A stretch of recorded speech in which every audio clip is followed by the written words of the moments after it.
For months, the story we all heard was pretty simple: brace for a downturn. But what if that whole story was just wrong?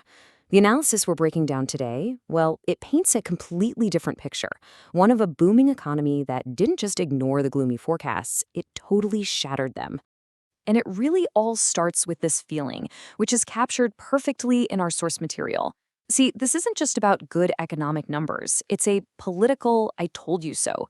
It frames the entire discussion as this big story of vindication, where controversial policies didn't just work, they wildly exceeded what all their critics expected. And this really gets to the heart of the whole thing.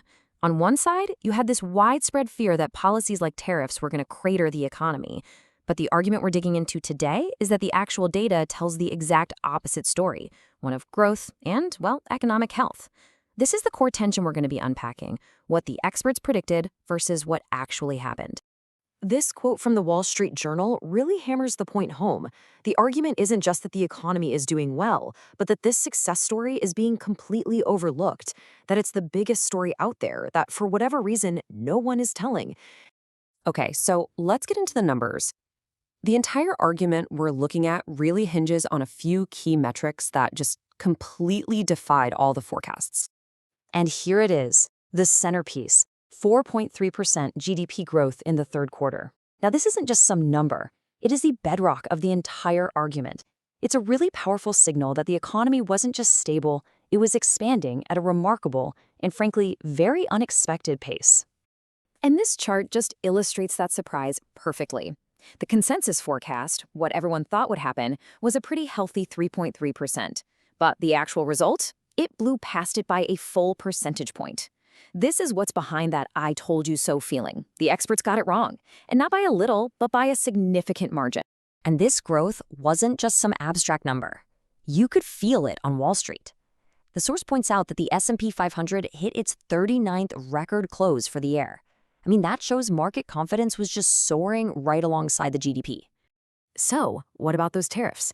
The ones everyone was so scared would cause a downturn? Well, according to the source, they brought in a massive $200 billion windfall this year. So instead of being a drag on the economy, they're presented here as a huge financial boost. Okay, look, big GDP numbers and stock market records are one thing, but what does that actually mean for the average person? How does this translate to everyday life? Well, the source material makes a really strong case that these effects are tangible and are being felt right at the kitchen table. Which brings us to our next section: how these big economic trends are actually impacting people's daily lives. Now, what's so interesting here is how it makes the data personal. The national average for gas, it hit its lowest point for a Christmas season since 2020. And then you get this anecdote from a Border Patrol agent in Texas who literally texted in that he paid just $2.07 a gallon. That is a concrete saving that you feel every single time you fill up your tank. And it seems like that relief at the pump actually unlocked people's wallets. The source highlights a 4% jump in retail spending over the holidays. It's a sign that people weren't just saving money on gas, they were feeling confident enough to go out and spend it elsewhere. And the argument here is that this is just the beginning. Looking ahead to 2026, the source predicts that more benefits are already baked into the economy. We're talking things like refund checks, lower taxes for different groups, and maybe most importantly, accelerating real wage growth.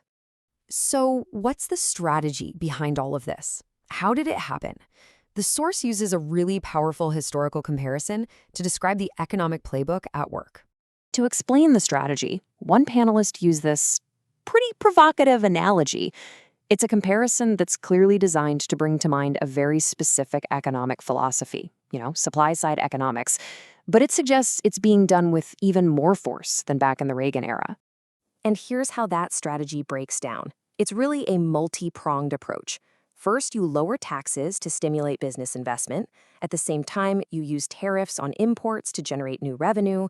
Then you put money directly into people's pockets through checks to groups like veterans. And you keep the whole system moving by making sure there's plenty of cash in the economy.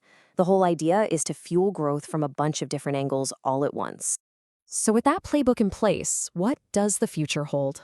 Well, the source presents a very optimistic forecast for 2026, though, and this is important, it's not without some debate among the panelists themselves. So what's the biggest driver of all this optimism for 2026? It really all comes down to this one key concept: real wage growth.